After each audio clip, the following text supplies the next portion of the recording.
On September 2024, I bought the TCL NXTPAPER 50 Pro 5G. I have used it for almost a year and a half. Today I want to share my honest opinion. I will talk about the good things, the bad things, and try to answer an important question. Is the screen really as good as people say? I watch video and read a lot on my phone. I also have dry eye syndrome. I heard that TCL makes screens that are easier for the eyes, so I decided to try one. At first I bought the regular TCL 40, but the video recording on that phone was very bad, so I changed it to the 50 Pro. It has a 108 megapixel main camera and basic video stabilization. Video recording is a little bit better, but is 50 Pro good enough? Let's find out. During the last 1.5 years, I noticed many problems that the company doesn't talk about. First, performance and speed. Slow start. Most smartphones start about 10 or 15 seconds. These phones sometimes need 1 or even 2 minutes for this. Slow when the battery is low. When the battery goes below 20%, the phone becomes slower. If you play games, try to not let the battery go that low. Also, when you use the phone as GPS in the car, it can become very hot and doesn't work. This phone has 512 GB of storage, but it's not very fast. If you have many photos, the gallery can load it slowly. The phone launched with Android 14. TCL promises about 2 major Android updates and security updates for several years. This means the phone should receive updates up to Android 16, and security patches are expected to continue until around 2029. However, updates may arrive slowly and at different times depending on the country or mobile operator. Some users already received Android 15 and while others are still waiting. So, if fast updates are very important for you, this is something to keep in mind.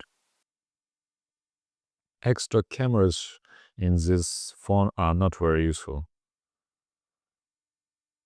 The macro and ultra-wide camera are very basic.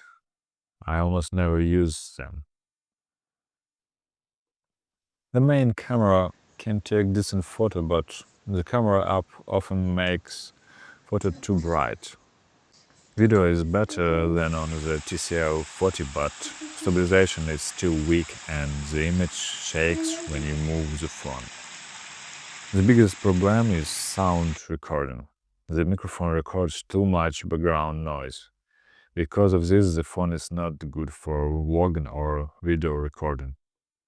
The speakers sound weak and cheap. Many users also complain about Bluetooth sound. The phone only supports simple audio codecs, SBC and AAC. It does not support aptX or LDAC. Because of this, expensive wireless headphones may not sound very good. The phone has a 3.5mm headphone jack, but many people today do not use wired headphones. The vibration is very weak. If the phone is in your pocket, you may not feel incoming calls. Let's talk about screen problems. Outside in sunlight. The matte screen is very good indoors, but in direct sunlight, it can be hard to see anything on the screen. And this phone also has problem with automatic brightness. Even if you turn off auto brightness, sometimes the phone still changes brightness by itself. And this feature, like e-ink mode at night.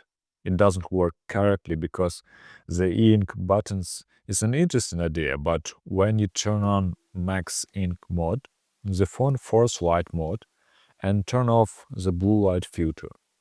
Instead of dark screen, you get a very bright white screen, which is for me uncomfortable at night.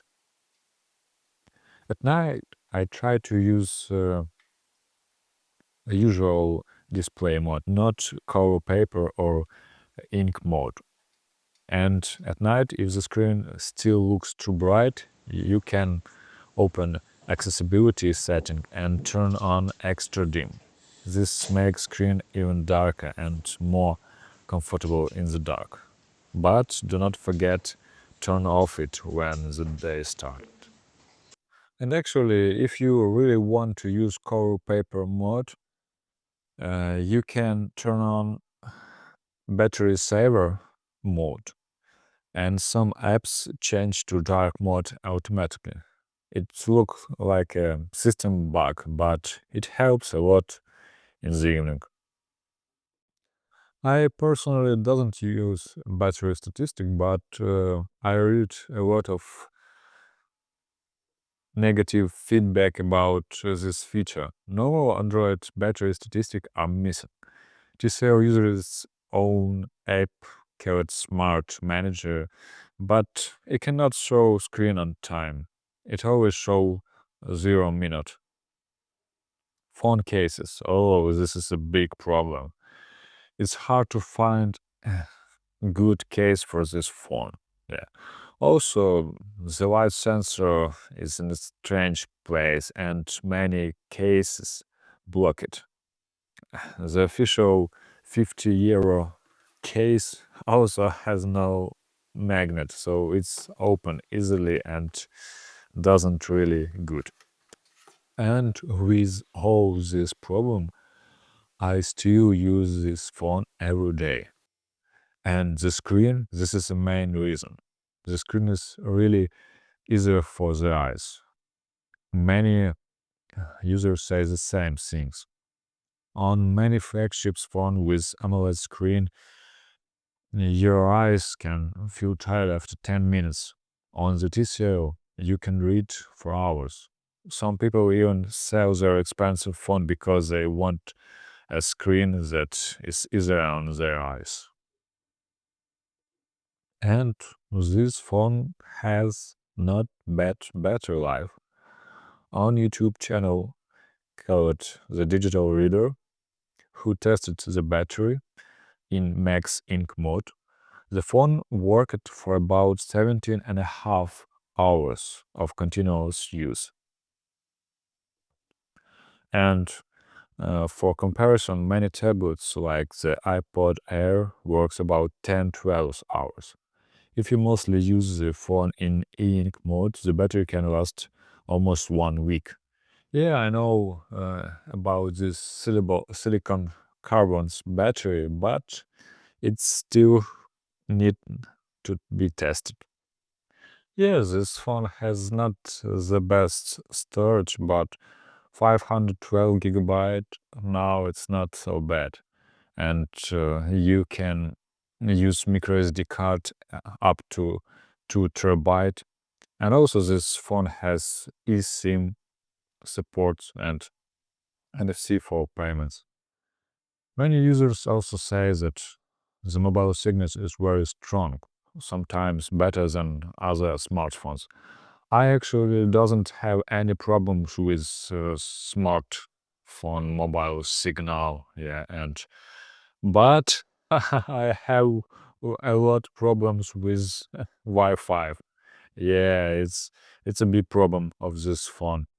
And with Wi-Fi, yes, it's a big problem because sometimes it just stop working and you need to unlock your phone, and after that, Wi-Fi automatically connected and work. But yeah, and when you try to use your phone as a hotspot, it's actually doesn't work very well because sometimes it's turned off even if you don't use this option.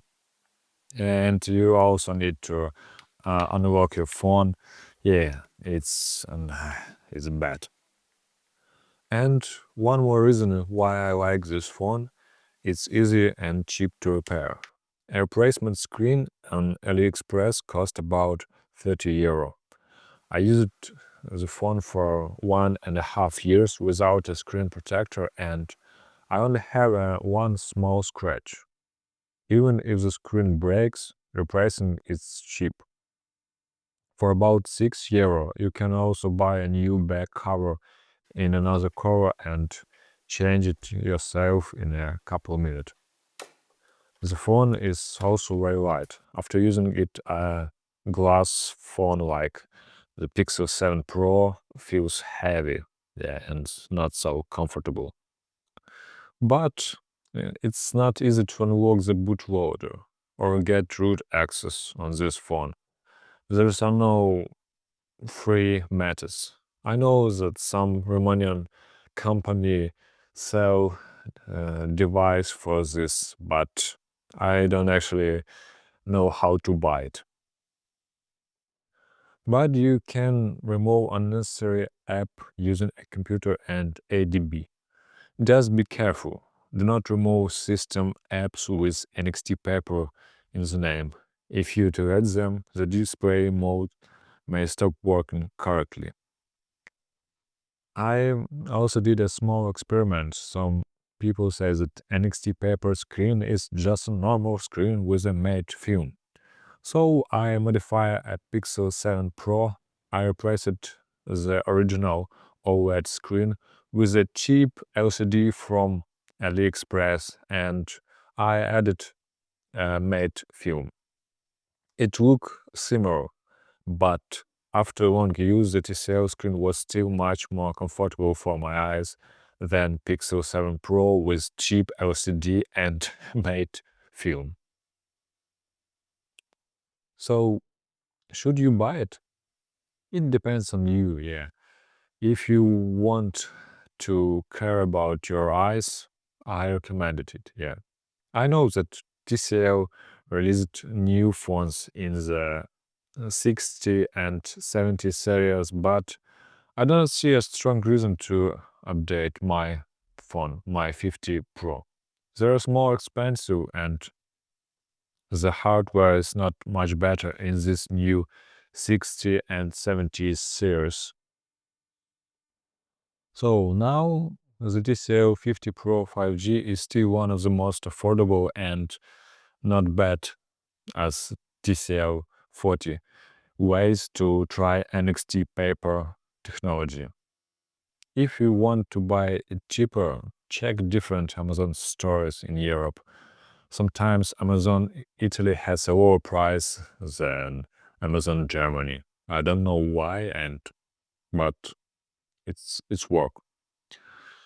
But the best option is the used market. Right now, you can often find this phone in good condition for about 100 euro.